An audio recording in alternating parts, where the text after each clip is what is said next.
गरीब ससुराल में बहू 1 नंबरी और सास 10 नंबरी। अरे भैया लगा लो ना 30 रुपए किलो, इतने से तो आलू है ये, अब इनके मैं थोड़ी ना 50 रुपए दूंगी। बहन जी क्यों परेशान कर रही हैं? जाइए ना, नहीं बेचना मुझे आपको आलू। 10 मिनट से माथा खपा रही हो बस खड़े खड़े। अरे और भी तो ले रहे हैं ना। गरीबों को लूट रहा है ना, जा मैं तुझे श्राप देती हूँ कि आज से तेरा एक भी आलू नहीं बिकेगा। अरे ओ 1950 की फिल्मों की मधुबाला, ये श्राप राप अपने घर वालों को दे देना। अब जा रही हो या ये जो गायों को मारने वाली लठ रखी है उससे बजा दूं? उस आलू वाले की बात सुनकर नगीना मुंह बनाकर वहां से चली जाती है और अब इधर उधर घूमने लगती है। मैं तो परेशान हो गई हूँ, हाथ में 200 रुपए है और यहाँ तो 50 रुपए से किलो कम कोई सब्जी ही नहीं है। अब क्या करूँ मैं, सब अधेड़ उम्र के आदमी हैं, किसी को चूना भी नहीं लगा सकती। नगीना इतना बोल ही रही होती है कि तभी उसकी नजर एक आलू वाले के ठेले पर जाती है जिस पर एक 16-17 साल का लड़का खड़ा होता है। अरे ये तो बच्चा है, इसे तो मैं आसानी से चूना लगा सकती हूँ। नगीना अब सीधा उस कम उम्र वाले ठेले के वाले के पास जाती है। आइए आंटी जी, कितने किलो आलू चाहिए आपको? चाहिए तो 5-6 किलो, लेकिन ये तो छोटे छोटे आलू हैं, थोड़े बड़े आलू चाहिए थे मुझे। आंटी जी सामने वाली दुकान भी मेरी है, मैं वहाँ से बड़े आलू लेकर आता हूँ, तब तक आप यहीं खड़ी रहिए। वो लड़का भागते हुए दुकान पर जाता है और वहां से बड़े आलू लेकर आता है। तो वहीं पीछे से नगीना अपने थैले में आलू भर लेती है। तभी वो लड़का आलू लेकर नगीना के पास आता है। ये लीजिए, पूरे 5 किलो आलू हैं। अरे नहीं नहीं, अब रहने दो, सोच रही हूँ दाल बना लूं, और इतने सारे आलूओं का मैं करूंगी भी क्या। इतना कहकर नगीना वहां से चली जाती है। तभी वो लड़का नोटिस करता है कि उसके ठेले से कुछ आलू कम है। अरे ये इस तरफ से आलू क्यों कम है? इन आंटी के अलावा तो और कोई औरत आई भी नहीं थी मेरे ठेले पर। लड़का समझ जाता है कि नगीना ने उसे भेजने के बहाने आलू पर अपना हाथ मार लिया। तो वहीं अब नगीना खुशी खुशी घर आती है और उन फ्री के आलू से सब्जी बनाकर अपने पति और बेटे को खिलाती है। क्या बात है माँ, आज तो आपने आलू की 2 तरह की सब्जी बनाई है, वो भी भर भर के। आलू के दाम तो अभी काफी ज्यादा चल रहे हैं, कोई लॉटरी लग गई है क्या? अरे तू लॉटरी ही समझ ले, मैंने हेरा फेरी करके इतने सारे आलू मुफ्त में ले लिए, इससे तो अब मैं हफ्ते भर सब्जी बना सकती हूँ। अरे इसका मतलब आज भी तुमने कोई गफला किया है ना? नगीना कब तक ये हेरा फेरी करती रहोगी? इस तरह हेरा फेरी का खाना अच्छी बात थोड़े ना है। अगर इतनी ही फिक्र हो रही है तो ढंग से पैसे कमाते क्यों नहीं हो? 27 साल हो गए हैं शादी को, लेकिन आज तक मेरे पास एक सोने का हार तक नहीं जमा हो पाया। आखिरकार कब तक इसी गरीबी में जिंदगी जीती रहूं? बाप तो बाप, बेटा भी 1 नंबर का निकम्मा निकला। माँ, इस घर में हर बात घूम फिर कर मुझ पर क्यों आ जाती है? नगीना का परिवार एक गरीब परिवार था, जिसके चलते नगीना को हमेशा अपनी खुशियों को मारना पड़ता था। जिसके चलते समय बीतने के साथ साथ धीरे धीरे नगीना अब थोड़ी चालबाजी और हेराफेरी करना शुरू कर देती है, जिससे उसे ज्यादा तो नहीं लेकिन 2-4 पैसों का मुनाफा और फ्री में चीज मिल जाया करती थी। ऐसे ही एक दिन, अरे बस बस दीदी, इतनी साड़ियाँ काफी हैं, ये लीजिए, इसके बदले ये कुकर और ये 6 गिलासों का सेट। लेकिन अभी भी ये 2 साड़ियाँ बच गई हैं, इनका क्या करूँ मैं? इसके बदले तो आपको सिर्फ 2 प्लेट मिल जाएंगी। अरे प्लेट तो बहुत सारी हैं घर पर, क्या ही करूंगी मैं इनका? और तुम्हारे पास तो कोई और बर्तन भी नहीं है। शालू गली में आई बर्तन वाली को अपने घर के पुराने कपड़े, सूट, साड़ी बेचकर नए बर्तन ले रही होती है। तभी उसकी 2 साड़ियां बच जाती हैं, जिसे देखकर अब नगीना जल्दी से उसके पास आती है। शालू बहू, ये साड़ियाँ तुम्हारे किसी भी काम की नहीं है ना, तो एक काम करो, इन्हें मुझे दे दो। आप इन साड़ियों का क्या करेंगी? वो मेरा बिस्तर फट गया था ना, तो उसी में भरने के लिए ले रही हूँ। शालू वो साड़ी नगीना को दे देती है, जिसे लेकर नगीना घर आती है और उन्हें अच्छे से धोकर चूल्हे पर एक पतीले में गर्म पानी कर लेती है और अब उसे गर्म पानी के पतीले से साड़ी पर इस्त्री करने लगती है। तेरा दिमाग तो नागिन की रफ्तार से भी तेज चलता, क्या जुगाड़ लगाया तूने, बिना इस्त्री के कपड़े इस्त्री कर लिए। नगीना अब उन साड़ियों को तय बनाकर रख देती है। अगले दिन नगीना की नंद निर्मला घर आती है और जब निर्मला जाने लगती है तो नगीना वही साड़ियां निर्मला को देते हुए, ये लीजिए दीदी, मैं आपके लिए कुछ नई साड़ियाँ लाई थी। नगीना, इसकी क्या जरूरत थी? ऐसे कैसे जरूरत नहीं थी, आप जब भी आती हमेशा खाली हाथ जाती थी, इसीलिए मैंने तो सोच लिया था कि इस बार अपनी नंद को खाली हाथ नहीं जाने दूंगी। निर्मला उन साड़ियों के लिए अब खुशी खुशी वहां से चली जाती है। जिसके बाद कमलेश, अरे आज सूरज कहाँ से निकला है? वैसे तो तुम्हें मेरी बहन बिल्कुल पसंद नहीं थी और आज तुमने उसे नई साड़ियाँ दी। वैसे इन्हें खरीदने के लिए तुम्हारे पास पैसे कहाँ से आए? किसने कहा तुम्हें ये नई साड़ियाँ हैं? ये तो पता नहीं कितनी पुरानी होंगी। वो कल शालू है ना, पड़ोस वाली, बर्तन वाली को दे रही थी, तो मैंने उससे ले लिए और इन्हें धोकर अच्छे से इस्त्री कर दिया। बिना पैसे खर्च करे नंद को साड़ी भी दे दी और मेरी वाहवाही भी हो गई। ए भगवान नगीना, मैं तुम्हारा क्या करूं? पता नहीं ऐसे खुराफाती तरकीब तुम्हारे दिमाग में कहां से आती है। लोमड़ी से तेज दिमाग है तुम्हारा। क्या कहा तुमने? तुम मुझे लोमड़ी कह रहे हो? अरे नहीं नहीं, तुम वहां कहां से भला लोमड़ी हो? तुम तो हिरन हो, हिरन, बिल्कुल उसकी तरह मासूम सुंदर। नगीना की बड़ी बड़ी घूरती निगाहों को देखकर कमलेश काफी डर जाता है और अब इस तरह कुछ समय गुजरता रहता है। आज नगीना के मोहल्ले में सुबह से पानी नहीं आ रहा था, जिससे उनके मोहल्ले में पानी की टैंकर आता है और एक लंबी सी लाइन लग जाती है।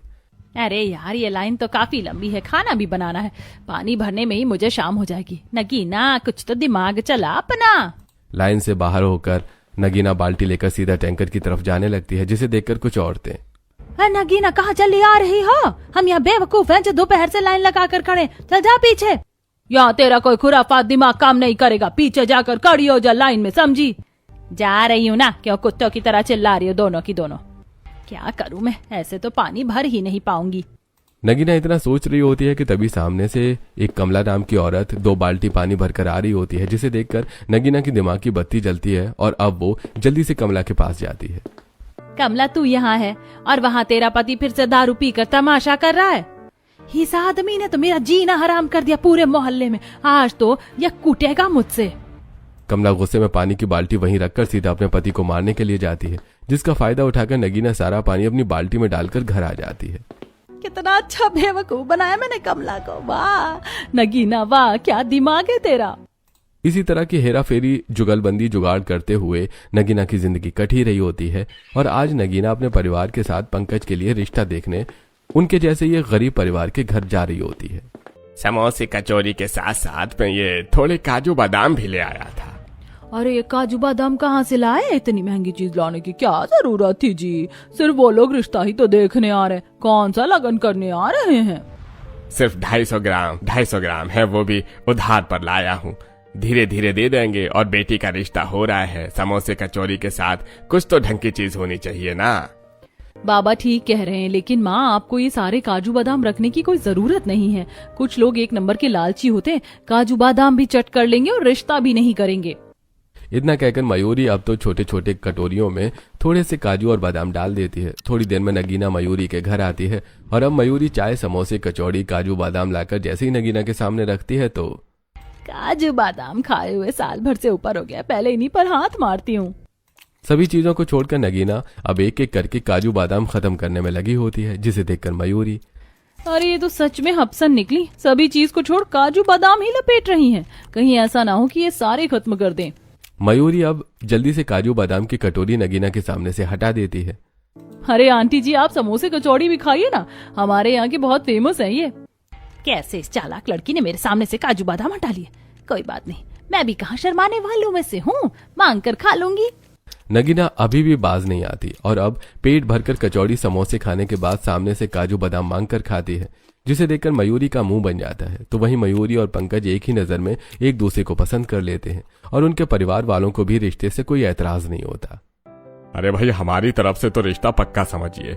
वैसे जब हमारे में रिश्ता पक्का होता है तो लड़की को हम लोग 2000 रुपए देते हैं। अंकल जी, आपके यहाँ भी रस्म है, हमारे यहाँ भी रस्म होती है, लेकिन हम लोग तो 3000 देते हैं। ये लड़की तो मेरी सोच से भी ज्यादा चालाक निकली, इसने तो मेरे पति को 3000 का चूना लगा दिया। वैसे हम उधारी करके आए थे, कोई बात नहीं, जब दहेज देने का समय आएगा ना तब मैं इसे अच्छे से लूटूंगी। अब समय गुजरता है और दोनों परिवारों में शादी की तैयारी शुरू हो जाती है और आज मयूरी और पंकज की शादी का दिन होता है। शादी का इंतजाम तो आपने काफी अच्छे से कर लिया है। वैसे मुझे कहीं पर भी दहेज की बाइक नजर नहीं आ रही, कब तक आएगी? दहेज की बाइक? लेकिन बहन जी, जब भाई साहब से बात हुई थी तो उन्होंने तो मुझे दहेज के बारे में कुछ बोला ही नहीं था। हाँ, भी अच्छा मजाक कर लेते हैं। आज के समय में कौन सामने से दहेज मांगता है? लड़की के माँ बाप में तो कुछ समझ होनी चाहिए। नगीना, ये हमारी तरह ही एक गरीब परिवार है, बाइक कहाँ से लाएंगे ये लोग? भाई साहब, आप इन सब बातों पर ध्यान मत दीजिए, हमें कुछ नहीं चाहिए। अरे नहीं नहीं भाई साहब, बेटी की शादी है और ऐसे ही इसे खाली हाथ विदा करना अच्छा नहीं लगता। अभी तो इंतजाम कर नहीं पाऊंगा, लेकिन हफ्ते भर में कहीं न कहीं से इंतजाम करके दामाद जी के लिए बाइक ले आऊंगा। मोहन की बात सुनकर नगीना मनी मन काफी खुश होती है। तो वहीं आसपास घूम रही मयूरी की सहेली ये सारी बातें सुनकर जब मयूरी को बताती हैं तो अब मयूरी जल्दी से उन लोगों के पास आती है और आसपास खड़े मेहमानों से, आप लोग देख रहे हैं, आज के जमाने में भी ऐसी देवी जैसी सास है। बड़ी भाग्यशाली हूँ मैं जो मुझे ऐसी सास मिली। इन्होंने तो हमसे दहेज की कोई मांग ही नहीं रखी। आज के समय में ऐसी लोग भी हैं जो बहू से दहेज नहीं लेते। ये तो काफी अच्छा विचार है आपका। हमें तो इनकी वीडियो बनानी चाहिए, आप तो रातों रात वायरल हो जाओगी। इस मयूरी की वजह से बाइक भी आते आते रह गई। अगर बाइक इन्होंने दे भी दी तो मैं शर्म के मारे रख नहीं पाऊंगी। लोग क्या कहेंगे। बस एक बार इसे बहू बनकर आ जाने दो, फिर मैं बताऊंगी। क्योंकि बहू 1 नंबर ही है तो मैं इसकी सास 10 नंबर ही हूँ। ऐसे ही वक्त गुजरता है और आज मयूरी की शादी का पूरा हफ्ता बीत जाता है और आज मयूरी की पहली रसोई की रस्म होती है। मयूरी बहू, आज तुम्हारी पहली रसोई की रस्म है तो तुम दाल चावल आलू का चोखा बैंगन की सूखी सब्जी बना लेना। लेकिन हाँ, सब कुछ आधे घंटे में बनकर तैयार होना चाहिए। लेकिन मम्मी जी, इतना सब कुछ आधे घंटे में कैसे बनेगा? कम से कम 1 घंटा तो चाहिए। वो मुझे नहीं पता बहू, ये हमारे घर की रस्म है कि नई नवेली बहू इतनी ही देर में खाना बनाती है। अब देखते हैं कि तुम इस रस्म को निभा पाती हो या नहीं। देखती हूँ ये अब कैसे अपना दिमाग चलाती है। माँ जी, सब पता है मुझे। ये सब आप मुझे नीचा दिखाने के लिए कर रही हो, लेकिन मेरा नाम भी मयूरी है। मयूरी घर में आती है और सबसे पहले चावल धोकर एक बड़े से पतीले में डाल देती है। तो वहीं उसी पतीले के अंदर गिलास रखकर उस पर एक कटोरी रख देती है जिसमें मयूरी दाल धोकर डाल देती है और एक साथ ही दाल चावल बनने के लिए चूल्हे पर रख देती है। अब जल्दी से बैंगन और आलू यहाँ चूल्हे के नीचे डाल देती हूँ। आंच में अच्छे से भुन जाएंगे। कुछ देर में एक साथ मयूरी के दाल चावल तैयार हो जाते हैं और अब कढ़ाई में मयूरी तड़का लगाकर दाल छोंक देती है। तो वहीं दूसरी तरफ आलू और बैंगन भी अच्छे से भुन जाते हैं। दाल चावल तो तैयार है, आलू भी अच्छे से भुन गए हैं, बैंगन की सब्जी भी बन रही है। अब देखना कैसे माँ जी का मुंह खुला का खुला रह जाएगा। करेक्ट आधे घंटे में मयूरी सारा खाना बनाकर सभी को परोस भी देती है। भाई मयूरी, खाना तो काफी बढ़िया बना है। सादे से चावल दाल में भी कितना बढ़िया स्वाद आ रहा है। एक काम करना, रात के खाने में तुम छोले चावल बना लेना, बड़ा मन कर रहा है खाने का। हाँ हाँ, क्यों नहीं। मुझे सारे तरीके का खाना आता है। बस कुछ लोग मुझे आजमाना चाहते हैं और मैंने उनकी बोलती बंद कर दी। नगीना समझ जाती है कि मयूरी की ये ताने उसी के लिए हैं। ऐसे ही अब 2-4 दिन गुजरते हैं। कुछ मीठा खाने का मन कर रहा है और घर में सूजी भी नहीं है और आटे का हलवा मुझे पसंद नहीं। और माँ जी को बोलूंगी तो उनका तो बीपी हाई हो जाएगा। एक काम करती हूँ, पड़ोस से हलवा बनाने का सामान ले आती हूँ। मयूरी सामने वाले विमला के घर से घी लेती है और वहां से शालिनी के घर से थोड़ी चीनी और पड़ोस वाली संगीता के घर से एक कटोरी सूजी मांगती है। शाम को ये आएंगे ना तो इनसे मंगवा कर तुम्हें दे दूंगी। अरे मयूरी, 1 कटोरी सूजी भी कोई लौटाता है क्या? कभी मुझे कुछ चाहिए होगा तो तुम इसके बदले दे देना। मयूरी ने हलवा बनाने का सारा सामान इकट्ठा कर लिया था और अब मयूरी जल्दी से हलवा बनाती है और आराम से बैठकर खाती है कि तभी बाहर से नगीना आती है और जब वो मयूरी को हलवा खाता देखती है तो अरे मयूरी बहू, ये तूने हलवा कब बनाया? मुझसे पूछा क्यों नहीं? और सूजी तो थी भी नहीं घर में, तो तू कहाँ से लाई? माँ जी, ये सब तो मैंने आस पड़ोस से बटोरा है। किसी से चीनी मांगी तो किसी से सूजी और किसी से घी। मैं तो आस पड़ोस से मुश्किल से मिर्ची टमाटर ही मांग पाती थी, लेकिन मेरी बहू तो मुझसे भी 10 कदम आगे निकली। माँ जी, अब क्या देखती रहेंगी या खाएंगी भी, वरना ठंडा हो जाएगा। अपनी बहू से मुंह बनाकर ही सही, लेकिन नगीना मयूरी के साथ बैठकर हलवा खा लेती है। ऐसे ही अब समय कुछ गुजरता है और आज नगीना और मयूरी राशन की दुकान पर राशन लेने के लिए जाते हैं। अरे भाई साहब, वो वाला नहीं, वो दूसरे वाला पैकेट दीजिए ना, उसके साथ कोलगेट फ्री भी है।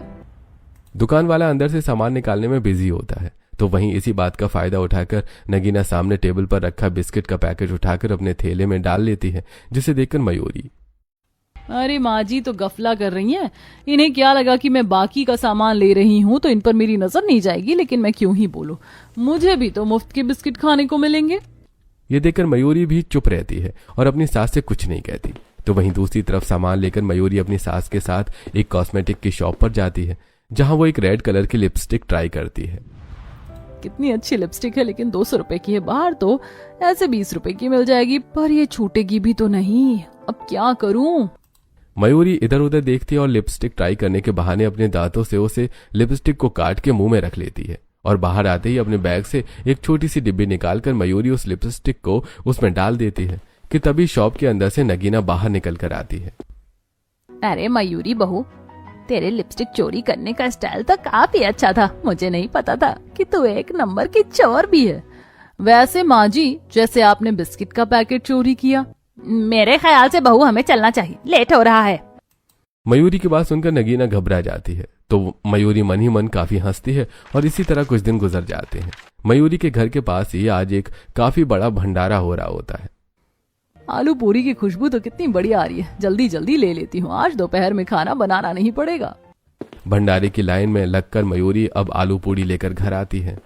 घर के पास ही भंडारा हो रहा था तो वहाँ से मैं ये आलू पूड़ी लेकर आई हूँ, अब दोपहर का खाना बनाना नहीं पड़ेगा। बहू तो भंडारे का खाना खा लेती है क्या? मुझे तो हजम ही नहीं होता। मैं अपने लिए खिचड़ी बना लूंगी, ये तो खा ले। 900 चूहे खाकर बिल्ली हज को चली, वही हाल है इनका, भंडारे का खाना नहीं खाएंगी। मयूरी मुंह बनाकर खुद ही खा लेती है और रात के लिए भी मयूरी फिर से दोबारा भंडारे की लाइन में जाकर खड़ी हो जाती है। तभी मयूरी के आगे ही एक औरत घूंघट ओढ़े खड़ी होती है, जिससे परेशान होकर मयूरी, ये आगे बढ़ क्यों नहीं रही है, मेरे तो पैर दुख गए खड़े खड़े।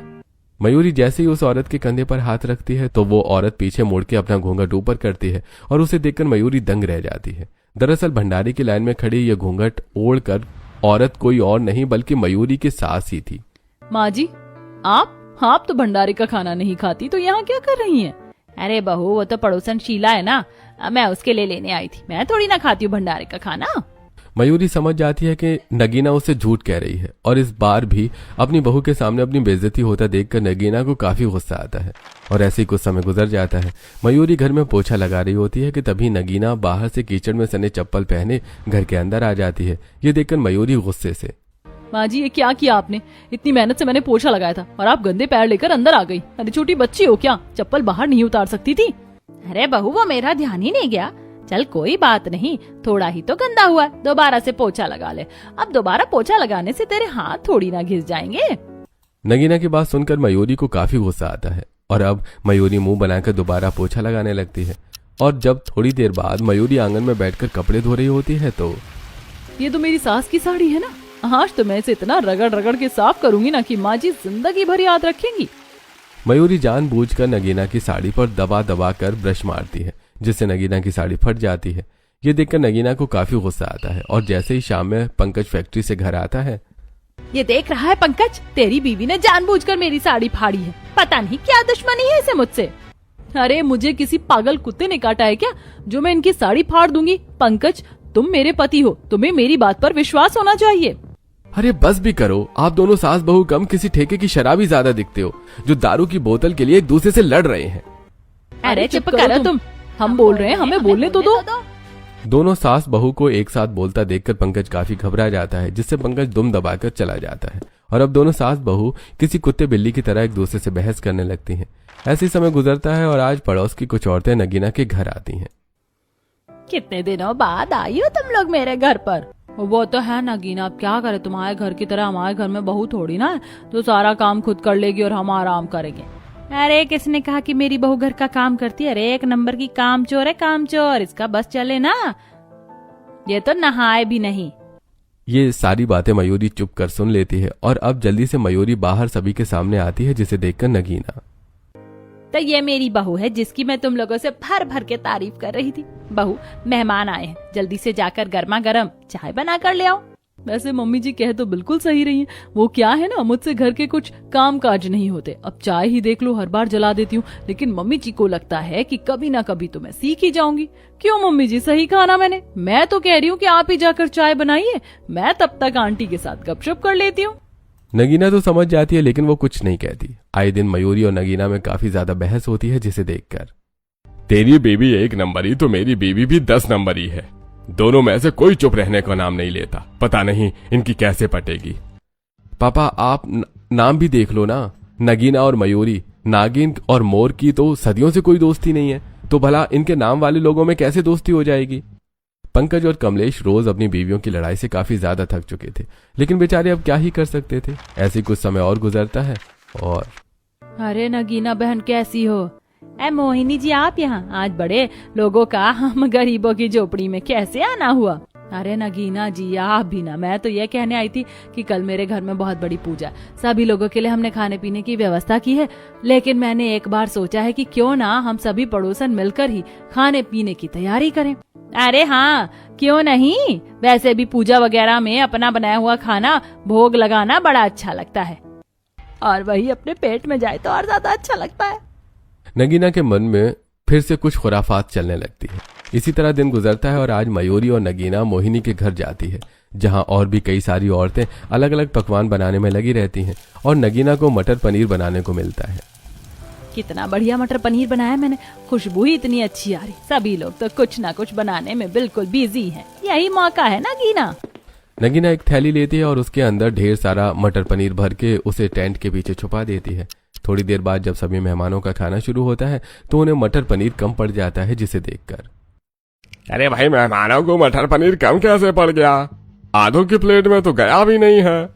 अभी तो हम में से किसी ने भी नहीं खाया है। जिन्होंने खाना बनाया है ना, उन्होंने कोई गफला किया है। मटर पनीर तो नगीना ने बनाया था, लेकिन वो ऐसी औरत नहीं है, दूसरे से पूछताछ करनी पड़ेगी पहले। मटर पनीर चोरी होने की बात सभी में फैल जाती है, जिसे सुनकर नगीना, अब मैं क्या करूं, वैसे भी मटर पनीर तो मैं ही बना रही थी। इन लोगों का पहला शक तो मुझ पर ही जाएगा। कहीं उन्होंने आसपास चेक किया तो क्या इज्जत रह जाएगी मेरी। औरतों से पूछताछ होता देखकर मयूरी, मैंने एक नीली साड़ी पहने औरत को काली थैली के अंदर कुछ ले जाते देखा था। मुझे लगा कि कोई कूड़ा वगैरह होगा। कहीं वो तो नहीं है, लगता है कोई बाहर से आ गया। अपने बेटे के साथ सुधीर आसपास उस नीली साड़ी वाली औरत की तलाश करने लगता है, तो वहीं दूसरी तरफ मयूरी अब जल्दी से अपनी सास को एक कोने में ले जाती है। माँ जी, अब जल्दी से इस तरफ से घर निकल जाइए। मुझे पता है वो मटर पनीर आपने ही गायब किया था। मयूरी अपनी सास को पीछे के रास्ते से निकाल देती है और नगीना अपना बनाया हुआ मटर पनीर लेकर जल्दी से घर आ जाती है। थोड़ी देर बाद मयूरी भी बचा खाना लेकर आ जाती है और दोनों सास बहू मिलकर खाना खाते हैं। मयूरी बहू, तेरा बहुत बहुत शुक्रिया। अगर तू ना होती तो मैं तो पक्का ही पकड़ी जाती। माँ जी, मैंने आपको मटर पनीर छुपाते देख लिया था, इसीलिए बचा लिया। बहू, तू भी कमाल की है। वैसे देखा जाए तो हम दोनों ही कितने ज्यादा चालाक और जुगलबंदी है ना। तो क्यों ना, मैं सोच रही हूँ कि अलग अलग होकर एक दूसरे को परेशान करने से अच्छा क्यों ना हम लोग एक साथ हो जाएं। हाँ माँ जी, बिल्कुल सही कहा आपने। और इतिहास गवाह है, जब भी ऐसे लोगों की जोड़ी बनती है ना कुछ धमाकेदार तो होता है। उस दिन के बाद से मयूरी और नगीना एक अच्छी सास बहू की तरह मिलकर रहती हैं और घर में कोई कलेश नहीं करती, जिसे देखकर उनके पति, अरे पंकज बेटा, ये मैं क्या देख रहा हूँ? ये दोनों सास बहू हंस हंस कर बातें कर रही हैं। कहीं ये कोई सपना तो नहीं है? अरे बाबा, ज्यादा खुश होने की जरूरत नहीं है। मुझे तो लग रहा है कि यहाँ कोई तूफान के आने से पहले का ये सन्नाटा है। अभी इसी तरह दिन गुजरने लगते हैं। मयूरी घर का कुछ सामान लेकर आ रही होती है कि तभी रास्ते में उसे एक गेम वाला दिखता है, जो 3 कप में पैसे डालकर गोल गोल घुमाता है और सामने वाले को सही अंदाजा लगाकर उस पैसे वाले कप को ढूंढना होता है। अरे यार, मैं तो दूसरी बार भी हार गया। अब ये पैसे मुझे वापस नहीं मिलेंगे क्या? हाँ सर, अब पैसे मेरे हुए। क्या आप तीसरी बार ट्राई करना चाहेंगे? अगर आप इस बार सही चुनते हैं तो आपको डबल अमाउंट मिलेगा। अरे वाह, ये गेम तो काफी सही है। 10 में से कोई 2 ही लोग होंगे जो सही अंदाजा लगा सकते हैं। इसमें तो हम कितने पैसे कमा लेंगे। मयूरी अब जल्दी जल्दी घर आती है और ये सारी बात अपनी सास नगीना को बताती है, जिसे सुनकर नगीना, बहू, वैसे तरकीब तो कमाल की है। ऐसे में तो हम खुलेआम गफला कर सकते हैं और किसी को पता भी नहीं चलेगा। वही तो माँ जी, कितने पैसे कमा लेंगे हम। मैं तो सोच रही हूँ कल से ये काम शुरू करते हैं। दोनों सास बहू अब शाम के वक्त एक पार्क के बाहर टेबल, 3 प्लास्टिक की गिलास और थोड़ा बहुत सामान रख लेते हैं, जिसके बाद अब कुछ लोग उनके पास आते हैं। ये कौन सा गेम है और इसे कैसे खेलते हैं? इन कपों के अंदर में से किसी एक कप में आप कुछ पैसे डालेंगे और फिर मैं इन्हें घुमाऊंगी, और अगर आपने वो सही पैसे वाला कप चुन लिया तो आपको डबल पैसे मिलेंगे। इतना आसान गेम देखकर पूनम उस गिलास के अंदर 100 रुपए का नोट डाल देती है और अब मयूरी उन तीनों गिलासों को जल्दी जल्दी घुमाने लगती है। और यहाँ पर भी वो चालबाजी करते हुए मयूरी गिलास घुमाते घुमाते उस टेबल के किनारे ले जाती है और जिस गिलास में पैसे होते हैं वो नीचे गिर जाते हैं। अरे यार, इस ग्लास में तो पैसे ही नहीं है, इसका मतलब हार गई मैं। इसी तरह चालबाजी करते हुए मयूरी नगीना काफी पैसे कमा लेते हैं और जब इस बारे में पंकज को पता चलता है, अरे अगर कुछ काम ही करना है तो ईमानदारी से करो ना, चालबाजी से करोगी तो वो पैसा रास नहीं आता। इतना ही राजा हरिश्चंद्र बनने का शौक है तो उनकी तरह अपनी पत्नी को सोने से लाद कर रखा करो ना। मयूरी का जवाब सुनकर पंकज का मुंह बंद हो जाता है और अब इसी तरह कुछ समय और गुजरता है। इस काम में जहां दोनों सास बहू पहले काफी पैसे कमा रही थी, तो वहीं अब उनकी कम से कम कमाई होती है। ऐसे ही एक दिन दोनों सास बहू कहीं जा रही होती हैं कि तभी उन्हें रोड किनारे एक ज्योतिषी दिखते हैं, जो लोगों का हाथ पढ़ रहे होते हैं। ये देखकर, मयूरी, क्या तू भी वही सोच रही है जो मैं सोच रही हूँ? इस काम में तो काफी पैसा है। नगीना और मयूरी अब नकली ज्योतिषी बनती हैं और घर घर जाकर लोगों का हाथ पकड़कर उन्हें गलत जानकारी देती हैं। आप सच कह रही हैं? क्या इस साल मेरी बेटी पास हो जाएगी? अगर ऐसा हुआ ना तो मैं तो 101 लोगों को खाना खिलाऊंगी। अरे आप निश्चिंत रहिए, आपकी बेटी सिर्फ पास ही नहीं बल्कि अब पूरी स्कूल में अव्वल आएगी। आपने तो सुबह सुबह बहुत बढ़िया खुशखबरी दे दी। वैसे आपकी दक्षिणा कितनी हुई? जो मन में हो दे दीजिए, और अगर ना देने का मन हो तो कोई बात नहीं। नगीना की बात सुनकर वो सरिता नाम की औरत उसे 500 रुपए का करारा नोट देती है, जिसे देखकर नगीना और मयूरी दोनों ही खुश हो जाती हैं। और अब अगले घर में कुछ भी करके इस साल मेरी शादी हो जाए। अरे 35 का होने को आ गया हूँ, अब सुंदर सी कन्या मिल जाए। आप निश्चिंत रहिए, इन 6 महीनों के अंदर आपकी जिंदगी में एक बहुत सुंदर कन्या आने वाली है और ना से उसका नाम शुरू होगा। सर पर बाल झड़ने लग गए हैं और इसे एक सुंदर लड़की चाहिए। अरे शक्ल देख ले, अपनी बत्तख के जैसा लग रहा है। इसकी लड़की तो क्या, इसे तो कोई चुड़ैल भी नहीं मिलेगी। मयूरी की बात सुनकर शादी के लिए तड़प रहा आकाश काफी ज्यादा खुश होता है और वो तो मयूरी को खुशी के मारे 2000 रुपए ही दे देता है। और इसी तरह पहले दिन ही दोनों सास बहू की काफी कमाई हो जाती है। मैं तो सोच रही हूँ इन पैसों से मैं नई नई साड़ियाँ ले लूं। कितने साल हो गए एक भी नई साड़ी पहने। माँ जी, मैं तो कॉस्मेटिक का सामान लूंगी और क्यों ना आज हम घर पर पार्टी करें बढ़िया से। दोनों सास बहू का ज्योतिषी बनकर लोगों को लूटने का ये काम चालू रहता है। और ऐसे ही एक दिन, अब मैं क्या बताऊं, मुझे तो ऐसा लगता है कि मेरे घर पर किसी ने काला जादू कर रखा है। कभी कुछ अच्छा होता ही नहीं है और होने वाला भी होता है तो भी सब बिगड़ जाता है। सही कहा आपने, किसी ने काला जादू ही किया है। इसीलिए अब आपको एक उपाय करना होगा। एक पीतल के बर्तन में गाय का गोबर, गोमूत्र, तुलसी के कुछ पत्ते, लौंग, इलायची, दालचीनी, सौंफ, धनिया, कश्मीरी लाल मिर्च, प्याज की डंठल, सड़ा हुआ टमाटर और हाँ खास 2 पुरानी मटर की सब्जी, इन्हें मिलाकर एक लेप तैयार करना है और उसे अपने घर के चारों कोने पर लगा देना है। इससे जो भी नकारात्मक शक्ति होगी वो आपके घर से दूर चली जाएगी। वो तो ठीक है, लेकिन इसमें डालने वाली चीज थोड़ी अजीब नहीं है? अगर तुम्हें अजीब लग रही है तो छोड़ो, कोई जरूरत नहीं है इस उपाय को करने की। अगर मन लगाकर ये उपाय नहीं करोगी तो उपाय सफल नहीं होगा। अरे आप तो नाराज हो गई, मैं बिल्कुल दिल से करूंगी ये उपाय, फिर तो सब ठीक हो जाएगा ना। सही का तो पता नहीं, लेकिन हफ्ते भर तक घर के कोने से जो बदबू आएगी ना, तो वैसे भी कोई तुम्हारे घर में नहीं आ सकेगा। इसी तरह गफला करके दोनों सास बहू उन पैसों से अपने ऐशो आराम पूरे करने लगती हैं, जिसे देखकर कमलेश और पंकज उन्हें काफी समझाने की कोशिश करते हैं। अरे इस तरह का पैसा इंसान को ज्यादा दिनों तक रास नहीं आता है। माँ और मयूरी, आप छोड़ दो इस काम को और कुछ अच्छा काम करो जिससे ईमानदारी से पैसा कमाओ। ईमानदारी का 1 रुपया बेईमानी के 10 रुपए से लाख गुना अच्छा होता है। पंकज और कमलेश उन दोनों सास बहू को काफी समझाते हैं, लेकिन उनके कान पर जूं नहीं रेंगती। और ऐसे ही अब कुछ दिन गुजर जाते हैं। दोनों सास बहू एक पार्क में बैठी होती हैं। तभी एक अभय नाम का लड़का उनके पास आता है। आप ही मयूरी और नगीना है ना, जो लोगों का हाथ पकड़कर उनकी किस्मत के बारे में बताते हैं? सही कहा आपने। मेरा भी हाथ पढ़िए ना। क्या लिखा है मेरी आने वाली जिंदगी में? अभय मयूरी को अपना हाथ दिखाता है, जिसे देखकर मयूरी, आपकी आने वाली किस्मत तो बहुत अच्छी है। आने वाले कुछ समय में आपकी शादी होने वाली है और आपको एक बहुत बड़ी कंपनी में नौकरी मिलेगी। अच्छा, और क्या लिखा है? और आने वाले 2 सालों में आपको धन की काफी प्राप्ति होगी। अच्छा, अब भलाई इसमें ही है कि दोनों सास बहू चुपचाप से खड़ी हो जाओ और मेरे साथ पुलिस स्टेशन चलो। क्या पुलिस स्टेशन? लेकिन हमने क्या किया है? लोगों को झूठी इन्फॉर्मेशन देकर उनसे पैसे लूटने का काम। तुम कोई असलियत में ज्योतिषी नहीं हो। और क्या कहा तुमने कि मेरी शादी होगी? मेरी शादी को पूरे 5 साल हो चुके हैं और मैं पुलिस ऑफिसर हूँ, तो मुझे कैसे कंपनी में नौकरी मिलेगी? अभय की बात सुनकर नगीना और मयूरी डर के मारे कांपने लगते हैं कि तभी वहां लेडी कांस्टेबल आती है और दोनों सास बहू को पुलिस स्टेशन ले जाकर हवालात में बंद कर देती है। थोड़ी देर में जब उनके पति वहां आते हैं तो उन दोनों को ऐसे देखकर, अरे मुझे तो पता ही था कि एक दिन इन दोनों के साथ ऐसा ही होगा। और मत मानो मेरी बात। कैसा लग रहा है जेल की हवा खाकर? आप लोगों ने जिन जिन लोगों का हाथ पकड़कर उन्हें चीज बताई थी, ऐसा कुछ भी नहीं हो उन लोगों के साथ। इसीलिए सभी ने मिलकर आपकी कंप्लेन कर दी। अब पुलिस वाले ने भी आपको पकड़ लिया है। इसीलिए कहते हैं कि चीटिंग करने के लिए भी दिमाग की जरूरत होती है, जो आप लोगों के पास नहीं है। कमलेश और पंकज की बात सुनकर दोनों ही सास बहू को काफी ज्यादा शर्मिंदगी महसूस होती है, जिसके बाद अब पंकज और कमलेश जैसे तैसे कर उन्हें जेल से छुड़वाते हैं। तो वहीं इस काम से जितनी भी मयूरी और नगीना ने कमाई करी होती है वो सब खर्च हो जाती है। कितने पैसे जोड़ लिए थे हमने, लेकिन सब खर्च हो गए। सही कहा था आप लोगों ने कि ये पैसा ज्यादा दिनों तक रास नहीं आएगा। मुझे भी काफी बुरा लग रहा है। वो तो अच्छा हुआ कि पड़ोस में ये बात नहीं पता चली, नहीं तो क्या इज्जत रह जाती हमारी। माँ और मयूरी, आप दोनों की जोड़ी काफी अच्छी है, लेकिन इस जोड़ी का सही काम के लिए क्यों इस्तेमाल नहीं करते? अगर मयूरी 1 नंबरी है तो माँ आप 10 नंबरी हो। दोनों मिलकर कोई ऐसा काम करो जिससे आप पैसे भी कमाओ और लोगों के साथ कोई धोखा भी ना हो। और नहीं तो क्या, ईमानदारी के पैसों में ही असली सुकून है। बेईमानी के पैसे से आज तक किसी का कोई भला नहीं हुआ।